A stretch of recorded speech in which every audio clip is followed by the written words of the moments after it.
Episode number 6। मैंने उसी वक्त दिल में ठान ली थी कि उस पुरअसरार आदमी का खोज लगा के रहूंगी। मैं अपने कमरे में वापस आई और मिसेस लियोन को बुलाया। वो मेहरबान खातून फौरन कमरे में आई और मेरे बेड के करीब कालीन पर बैठकर हुक्म का इंतजार करने लगी। मैंने बड़ी कोशिश से अपने रवैये और लहजे को पुरसकून रखकर उससे इस हुलिये के शख्स का जिक्र किया और ये जाहिर किया कि जैसे उस शख्स को मैंने सैर के दौरान उसकी बेखबरी में देखा था। फिर पूछा, मिसेस लियोन, क्या तुम उस हुलिये के किसी आदमी से वाकिफ हो जो हमारे किले की हदूद में रिहाइश पजीर है? मेरा ये पूछना था कि मिसेस लियोन के चेहरे से मुस्कुराहट यकलख्त गायब हो गई और आंखों से खौफ व हरास टपकने लगा। उसकी गर्दन की रगें तन गई और गालों पर जर्दियां खंड गईं। मुझे लगा वो बमुश्किल तमाम अपने आंसू रोके हुए है, जिन्हें छुपाने की खातिर उसने नजरें झुका ली और इस सिलसिले में कुछ कहने से यकसर इनकार कर दिया। लेकिन फिर मेरे लहजे में गुस्सा और सख्ती महसूस करते हुए वो बोली, मैडम, वो एक जंगली सा आदमी है, मेरा मतलब है गटरिया है। क्या वो यहाँ मुलाजिम है? नहीं, तो फिर वो मेरे शोहर की जागीर में क्यों मुकीम है? मिसेस लियोन बहुत परेशान हो गई। उसकी जुबान से हरूफ टूट टूट कर अदा हो रहे थे। मैडम, माय डियर मैडम, मैं इस सिलसिले में कुछ ज्यादा नहीं जानती और ना आपको मैं कुछ बता सकती हूँ। मैं तो सिर्फ इतना जानती हूँ कि उसे किले में रहने के हकूक वरासत में मिले हैं और वो जंगल में एक छोटी सी झोपड़ी में रहता है जिसमें उसके बाप दादा रहते चले आ रहे थे। लेकिन क्यों, किसके लिए?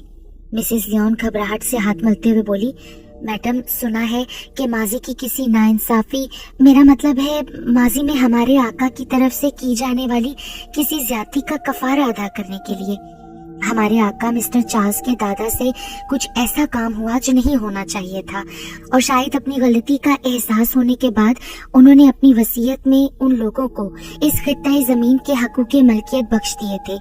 ये कहकर मिसेस लियोन ने चुप साध ली। किस किस्म की नाइंसाफी मिसेस लियोन? मैंने बेकरारी से पूछा, लेकिन उसके बाद मिसेस लियोन ने कुछ न बताया। लाख डराया, धमकाया, गुस्सा दिखाया, मगर वो बोली तो सिर्फ इतना ही कि इसके अलावा वो कुछ नहीं जानती और अगर जानती तो भी नहीं बता सकती थी, अपनी जान की कीमत पर भी नहीं। यूं मैं मिसेस लियोन से मजीद कुछ न जान सकी और ये औरत भी मुझे उस वक्त पुरअसरार सी मालूम हुई। कैथराइन, तुम्हें इस किस्म के छोटे लोगों की बातों और रवैये से अपने आप को इतना परेशान नहीं करना चाहिए। मैंने उसे नरमी से समझाने की कोशिश की तो उसने सर झटकते हुए कहा, नहीं डॉक्टर पॉप, ऐसा नहीं। मेरी छठी हिस्स मुझे मजीद जानने के लिए उकसा रही थी। मैं अपनी उस कैफियत को भूल कैसे जाती? वो कयामत की घड़ियां जो मुझ पर कब्रिस्तान में बीत चुकी थी कैसे फरामोश कर देती? लिहाजा जूं जूं मुझे टाला जाता रहा, उस रात से पर्दा उठाने का जुनून मुझ पर गलबा पाता रहा। मैं हर कीमत पर सच जानना चाहती थी। मुझे लगता था जैसे उस मुसीबत का ताल्लुक बराह रास्त मेरी ही जात से है और ये किसी न किसी तरह से मेरा मुकद्दर बन चुकी है। इतना कहकर कैथराइन खामोश हो गई। जंगल में हू का आलम तारी था। अचानक दूर से कोई परिंदा मुकरू आवाज में चीखता हुआ उड़ा और हमारे सरों पर से मंडलाकर दरख्तों में गुम हो गया। फिजा में पुरानी मिट्टी की नम आलूद बास फैली हुई थी। कुछ आगे कहना पसंद करोगी कैथराइन? मैंने माहौल को बेतकल्लुफ बनाने के लिए उसका नाम लेकर पुकारना शुरू कर दिया था, जिसका उसने भी बुरा नहीं माना। क्यों नहीं डॉक्टर, जरूर। मैं उसकी इन बदलती हुई कैफियत से खासा परेशान था। कभी गुस्सा, कभी मायूसी, परेशानी, कभी पुरअसरार आसेब ज़दा माफूकुल फितरत सा रवैया, कभी मुजस्सिम मासूमियत तो कभी शैतानी मुस्कुराहट लिए हुए। बहरहाल इतना जरूर था कि वो बहुत बड़ी जहनी अजियत में मुब्तला थी और मुझे बहर सूरत उसकी मदद करना थी, उसे वापस खुशखुर्रम जिंदगी में लाने के लिए। वो कहने लगी, मैंने सोचा कि चार्ल्स से दो टोक बात करूंगी और अगर वो ना माना और मुझे उसने असली हकाइक और वाकयात ना बताए तो मैं ये घर फौरन छोड़ दूंगी, क्योंकि मेरे जैसी साफ जहन की औरत इन पुरअसरार हालात में घिर कर जिंदगी नहीं गुजार सकती थी। लेकिन उस सुबह मुख्तसर सी गुफ्तगू के बाद शाम तक चार्ल्स फेंगरिफन घुड़सवारी में इतना मसरूफ रहा कि शाम को मेरे कमरे में ही नहीं आया। मैं उसकी ये आदत जान चुकी थी कि वो अपने आप को उस वक्त थका थका कर हलकान कर लेता है जब वो जहनी तौर पर परेशान हो। उस शाम का खाना भी उसने अपने कमरे में ही खाया और मैं उससे बात करने की बेचैनी में बहुत देर तक बिस्तर में पड़ी अंगारों पर लौटती और बेख्वाब पथराई आंखों से बार बार सुबह की मुंतजिर थी। वो तमाम वाकया पूरी जुजियात के साथ किसी फिल्म की तरह मेरी नजरों के सामने घूम घूम जाता और हर बार मैं उसी कैफे से दो चार होती रही जो सुबह हुई थी। आखिरकार मेरा जहन थक कर माउफ हो गया और मुझ पर गनूदगी सी तारी होने लगी। करीब था मैं गहरी नींद सो जाती कि अचानक एक झटके से मेरी आंख खुल गई, जैसे किसी ने मुझे झंझोड़ कर उठा दिया हो। शायद खिड़की पर होले होले कोई दस्तक दे रहा था। फिर खिड़की खुलने और पर्दों की सरसराहट साफ सुनाई थी। मैं बेड लैंप बुझाकर सोने की आती हूँ और उस वक्त कमरे के गुप अंधेरे में आने वाले को जानने के लिए हाथ बढ़ाकर लैंप जलाने की जरूरत थी, लेकिन मेरे हाथ ने मेरा कहा मानने से इनकार कर दिया। मुझे अपने जिस्म पर फिर कोई इख्तियार नहीं रहा। मैंने आंखें फाड़ फाड़ कर इधर उधर देखा। एक ह्योला सा कमरे में घूमता हुआ महसूस हुआ। हवा के एक झोंके के साथ नम आलूद मिट्टी की बू मेरी नथनों में घुसती चली गई और फिर एक कवि हैकल चीज मेरे बेड के नजदीक आई और पूरी कुव्वत से मेरे ऊपर गिरी और मुझे आहनी गिरफ्त में लिया। किसी यखमस्ता फौलादी शकंजे की मानेत मुझे इस बुरी तरह जकड़ लिया कि सांस लेना भी दुश्वार हो गया। मैं हैरान हूँ कि सदमे और खौफ से लोग किस तरह बेहोश हो जाते हैं या हार्ट फेल हो जाता है। काश मेरे साथ भी ऐसा हो जाता, लेकिन इतनी जिस्मानी अजियत, हड्डियों में गूदा और रगों में खून जमा देने वाले खौफ के बावजूद मैं हवास में थी और उस अजियत को बर्दाश्त कर रही थी। और उसके बाद डॉक्टर पॉप, वो सब कुछ हुआ जो किसी भी बाइज्जत शरीफ औरत के साथ नहीं होना चाहिए था। कैथराइन की आंखों में आंसू तैर रहे थे और वो कह रही थी, डॉक्टर, उस कैफियत में एक एक लम्हा मेरे लिए सदी के बराबर था। मैं बेबस, मजबूर और लाचार थी। चंद मिनट बाद वो गिरफ्त ढीली पड़नी शुरू हुई। अचानक खिड़की के पट जोर से बजे और यकलख्त मैं उस चट्टान जैसे भारी भरकम फौलादी शकंजे से आजाद हो गई। मेरे आजाद दोबारा हरकत के काबिल हुए। फिर मुझे नहीं मालूम कि मैंने किस कदर होलनाक चीखें मारी कि किले में भगदड़ मच गई। लेना, पकड़ना, तोड़ना का एक शोर बर्पा हो गया। नौकरों के भागने, दौड़ने और खिड़कियों और दरवाजों के पट खुलने और बंद होने से एक तूफान आ गया। सबसे पहले मिसिस लियोन खुदाया रहम पुकारती हुई दरवाजा खोलकर मेरे कमरे में पहुंची। उसके फौरन बाद हाथ में रिवॉल्वर लिए चार्ल्स फेंग्रिफन तेजी से अंदर दाखिल हुआ और उसने मिसिस लियोन को धक्का देकर दरवाजे से बाहर निकाल दिया और खुद बेचैनी और मतलाशी नजरों से कमरे का जायजा लेने लगा। लेकिन वहां अब क्या था? मैं सिसकियां ले लेकर रो रही थी। चार्ल्स ने मेरी तरफ गौर से देखा और फिर बेड पर बैठकर मेरा हाथ थाम लिया। बिलाशुबा वो बहुत खौफजदा था, लेकिन मैं जानती थी कि वो पुरसकून दिखाई देने के लिए अपने आप से किस तरह अंदर ही अंदर लड़ रहा था। चार्ल्स ने मेरे बालों में उंगलियां फेरते हुए मोहब्बत भरे लहजे में दरियाफ्त किया तो जैसे तमाम बंद टूट गए। मैंने हिचकियों और सिसकियों के दरमियान टूटे टूटे बेरब्त अंदाज में सब कुछ जो हुआ था उसे बता दिया और उससे लिपट कर इल्तिजा की, खुदा के लिए चार्ल्स, अगर मेरी जिंदगी चाहते हो तो मुझे तन्हा ना छोड़ना, कभी नहीं। यकीनन तुमने कोई भयानक ख्वाब देखा है कैथराइन, इतना परेशान होना अच्छा नहीं। चार्ल्स ने फिर तसल्ली तशवी देना शुरू कर दी और आखिरकार बहुत बहस के बाद मैंने ये तस्लीम कर लेना ही मुनासिब समझा कि वाकई मैंने भयानक ख्वाब देखा होगा। हालांकि मैं खूब जानती थी कि ऐसा हरगिज नहीं था। ये एक भयानक हकीकत थी और हम दोनों इस हकीकत से वाकिफ थे। ये कहकर कैथराइन ने अपने पैर से एक जोरदार ठोकर कब्र पर मारी और बहुत सी भुरभुरी मिट्टी झड़कर उसके खूबसूरत पैरों पर गिर गई, जिसे उसने साफ करने का तकल्लुफ जरूरी नहीं समझा। मेरा भी ख्याल है कैथराइन, तुमने ख्वाब ही देखा होगा, मैंने झिझकते झिझकते कह दिया और फिर वो नाराज होकर फट पड़ी। हाँ डॉक्टर पॉप, तुम यही कहोगे। परेशान जहन और थके हुए जिस्म से ऐसे ही ख्वाब देखे जा सकते हैं, तो क्या तुम ऐसे ख्वाबों का इलाज कर सकते हो मिस्टर डॉक्टर? उसने तंज से मुस्कुराते हुए खूब चबा चबा कर मिस्टर डॉक्टर के अल्फाज अदा किए, लेकिन मैंने शर्मिंदा हुए बगैर ढिठाई से कहा, क्यों नहीं, बिल्कुल कर सकता हूँ।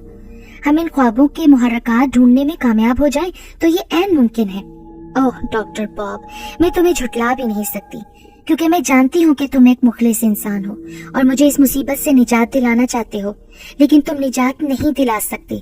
कोई इंसान भी ऐसे नहीं कर सकता, क्योंकि ये बदनसीबी तो मेरे मुकद्दर में लिखी जा चुकी है। डॉक्टर पॉप, ऐसा एक मर्तबा नहीं, दो मर्तबा नहीं, बार बार हो चुका है। और मैं तुम्हें बताऊं कि उससे अगले ही रोज में उस पुरअसरार जंगली गडरिये को तलाश करने खुद चल पड़ी। मैं जंगल में तन्हा निकल गई थी, अकेली और गैर मुसल्ला। मैं अपनी बहादुरी का दावा नहीं कर रही, लेकिन इसके सिवा मेरे पास कोई दूसरा रास्ता भी तो नहीं था। मैं ऐसा करने पर मजबूर थी। मैं अकेली अंधेरे घने जंगल में चली जा रही थी। कीचड़, दलदल, पथरीले रास्ते, गड्ढे, खारदार झाड़ियां अबूर करती कोई 3 घंटे की मुसाफत के बाद मैं ऐसी जगह पहुंची जहां से मजीद आगे जाना अब मेरे बस में ना था, क्योंकि टांगे थक कर शल हो गई थी। पाँव में से खून रिस रहा था। मैं सांस दुरुस्त करने के लिए एक पत्थर पर बैठ गई और इर्द गिर्द का जायजा लेने लगी। अचानक दरख्तों के उस पार एक तरफ मुझे छोटा सा खाली कता दिखाई दिया, जिसे दरख्त काट कर साफ कर लिया गया था। कते के ऐन वस्त में दरख्तों के तनों से बना हुआ एक चबूतरा और उस पर लकड़ी ही का एक बड़ा सा केबिन बना हुआ था। मैं अपनी मंजिल पर पहुंच चुकी थी। जाने मुझ में इतनी हिम्मत कहाँ से आ गई थी कि मैं सारी थकन भूल कर उठ खड़ी हुई। मैं तकरीबन दौड़ती हुई केबिन के दरवाजे पर पहुंच गई। मुझ पर अजीब सी वहशत और बेखौफी सी तारी थी। दरवाजे में खड़े होकर अंदर झांका। पुरानी लकड़ी और काई की बसांद, कीचड़ की सड़ांध और लकड़ी के धुएं में मिली जुली बू ने मेरा इस्तकबाल किया। केबिन के ऐन वस्त में एक चूल्हा जल रहा था और मिट्टी की स्याह हांडी में कुछ उबल रहा था, जिसकी नामानूस बू चारों तरफ फैल रही थी। चूल्हे के करीब एक स्याह खौफनाक कुत्ता बैठा था, जिसने मुझे देखते ही कान खड़े कर लिए और नुकीले दांत निकाल कर गुर्राने लगा। इसके साथ ही गलीज चीथड़ों में मलबूस कोई शख्स दरवाजे की तरफ पुश्त किए जमीन पर बैठा था। कुत्ता शायद मुझ पर झपटना ही चाहता था कि उस गलीज गोदड़ी से बेलचा नुमा और बालों से भरा मनहूस हाथ नमूदार हुआ और कुत्ते को बैठे रहने का इशारा किया। उसे केबिन में किसी की आमद का यकीनन एहसास हो चुका था, लेकिन उसने मुड़कर देखना गवारा नहीं किया। मैं खुद आगे बढ़ी और उस ताफून ज़दा बोसीदा केबिन के गंदे फर्श पर कुत्ते और उस गडरिये के नजदीक जाकर बैठ गई और कहा, मैं तुमसे कुछ पूछना चाहती हूँ। उसने मेरी तरफ पहली मर्तबा घूम कर देखा। उफ, खुदा की पनाह डॉक्टर बॉब, मैं उसका चेहरा देखकर चंद लम्हों के लिए अपने होशो हवास खो बैठी थी। वो चार्ल्स के दादा की कब्र से निकलने वाले ह्योले से हूबहू मिलता था। यूं समझिए कि किले की गैलरी में लगी हुई चार्ल्स के दादा की तस्वीर मेरे सामने थी। फर्क था तो सिर्फ ये कि वो तस्वीर एक खुशपोश सेहतमंद शख्स की थी और ये खाक नशीन गलीज गडरिये की असल सूरत थी। कब्र से निकलने वाले ह्योले के जख्म से खून टपक रहा था और बिल्कुल वैसा ही जख्म का सुर्ख निशान उसके करख्त चेहरे पर मौजूद था, लेकिन वो शायद पैदाइशी था। मुझे उसके जिस्म से उठने वाली बदबू भी आशना सी लगी। हम दोनों की निगाहें टकराईं और शायद कितनी ही देर चुपचाप एक दूसरे को तकते रहे। उसकी निगाहें मेरे चेहरे पर जमी थीं और हाथ गलीज सी हंडिया में मुसलसल चम्मच चलाने में मसरूफ रहा। चंद लम्हों में गोया कि सदियां गुजर गईं। मुझे अपना सवाल दोहराना पड़ा, क्या मुझे तुम फेंगरिफन खानदान के या अपने बारे में कुछ बता सकोगे? उसके चेहरे पर एक मुकरू मुस्कुराहट उभरी और फिर उसने असबात में गर्दन हिलाई। तो फिर जल्दी से बताओ, ये सब क्या है, क्यों है, मेरे साथ ऐसा क्यों हो रहा है जो मैं चाहती नहीं? आखिर मेरा क्या कसूर है? मैं बेचारगी में उसकी मिन्नत करते हुए तकरीबन रो दी। तब उस जंगली ने मुझे मेरा मुकद्दर खोलकर बता दिया और डॉक्टर बॉब, यकीन जानो, जो कुछ उसने मुझे बताया मैं उसका एक एक हर्फ सच समझती हूँ और उस गलीज और जंगली गटरिये से हमदर्दी रखती हूँ। अपना आप लुटा और मिटा कर भी मैं शायद उस बद्दुआ का असर जायल ना कर सकूं और शायद तुम भी नहीं कर सकते, कोई भी नहीं। डॉक्टर बॉब, उस वहशी गडरिये ने अपनी उखड़ी जुबान में जो कुछ कहा उसमें इतनी सच्चाई, इतनी बेचारगी और इतना गुदास था कि मैं दिल की गहराइयों से उसके साथ हमदर्दी महसूस करती हूँ। आखिर ऐसा क्या था? कुछ तो बताओ कैथराइन। मैं जो देर से खामोश, हैरान, परेशान उसकी बातें सुन रहा था, पूछने पर मजबूर हो गया। नहीं डॉक्टर बॉब, मैं आपको उसका एक लफ्ज भी बताना पसंद नहीं करूंगी, क्योंकि उससे मेरे ससुराली खानदान की इज्जत और वकार पर हर्फ आएगा। ये कहानी उनकी नेक नामी और शोहरत के लिए बहुत बड़ा बदनुमा दाग है, जिसे कम से कम मैं जाहिर करना पसंद नहीं करूंगी। मैंने चार्ल्स फेंगरिफन से मोहब्बत की है और उसकी या उसके खानदान की तौहीन और तजलील मेरे लिए नाकाबिले बर्दाश्त है। ये कहकर कैथराइन उठ खड़ी हुई। लामहला उसके साथ मुझे भी उठना पड़ा और हम दोनों वापस किले के रिहायशी हिस्से की तरफ चल दिए। हम साथ साथ चल रहे थे, लेकिन बिल्कुल अजनबियों की तरह। मैं सोच रहा था कैथराइन से ये कहानी किस तरह मालूम की जाए, लेकिन उसके रवैये से नुमाया था कि अब वो इस मौजू पर एक लफ्ज न कहेगी, लिहाजा मेरा इसरार बिल्कुल रायगा होगा। चुनाचे में चुपचाप उसके साथ चलता रहा, हत्ता के रिहायशी हिस्से की इमारत नजर आने लगी। कैथराइन दोराहे पर आकर मुझसे अलग हुई और उसने दूसरा रास्ता इख्तियार कर लिया। मुझे अब उसके पीछे जाने की जुर्रत न हो सकी और मैं भी एक अलग पगडंडी पर चलते हुए अपने कमरे की तरफ बढ़ा। शाम के साए गहरे हो रहे थे और मैं खिड़की के पट खोले डूबते सूरज का मंजर देख रहा था। दूर दरख्तों के झुंड में सुनहरी किरणें सोना बांट रही थी। सुरमई बादलों के चंद आवारा टुकड़े इधर उधर बिखरे हुए थे। परिंदे अपने अपने आशियानों की तरफ कतार दर कतार उड़े चले जा रहे थे। कभी कभी कोई पहाड़ी कौवा करख्त आवाज से चीखते हुए तेजी से गुजर जाता तो फिजा में कितनी ही देर उसकी आवाज गूंजती रहती। मैं ये सोचकर परेशान हो रहा था कि आखिर कैथराइन से वो कहानी किस तरह उगलवाई जाए, क्योंकि इसके बगैर मैं किसी नतीजे पर नहीं पहुंच सकता था।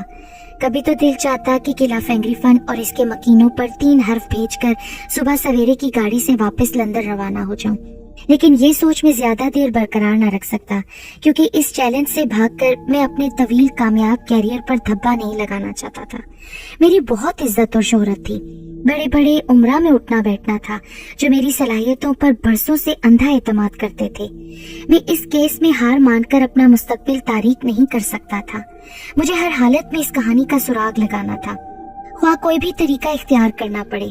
मैं ये ठान कर खिड़की से हटाया और गर्म कॉफी मंगवाने के लिए किचन में लगी हुई कॉल बेल का बटन दबा दिया। थोड़ी ही देर में बैरा खड़ा था। गर्म कॉफी का कप हर आधे घंटे के बाद मुझे मिलता रहना चाहिए। मैं मुताला करना चाहता हूँ, खाना नहीं खाऊंगा। Yes sir. जैकब ने मुतबाना अंदाज में सर खम किया और तेजी से बाहर निकल गया। मैंने अपने साथ लाई हुई किताबों का ढेर अलमारी से निकाला, उन्हें झाड़ पोंछ कर मेज पर रखा और तवील मुताले का प्रोग्राम बनाकर कॉफी का इंतजार करने लगा। मुझे सुबह तक ये केस स्टडी करके किसी नतीजे पर पहुंचना था। मैं जाने कब तक सर पटकता रहा, लेकिन कोई सिरा मेरे हाथ ना आ सका। कभी ख्याल आता शायद कैथराइन बुरी तरह किसी पेचीदा जहनी मर्ज में गिरफ्तार है और अब इस मुकाम पर पहुंच चुकी है कि जहां हर वहमा, हर तस्वुर मुजस्सिम होकर सामने आ खड़ा होता है। कभी ख्याल आता कि उसे किसी गहरी साजिश के तहत इस खानदान से बददिल और गुमराह किया जा रहा है।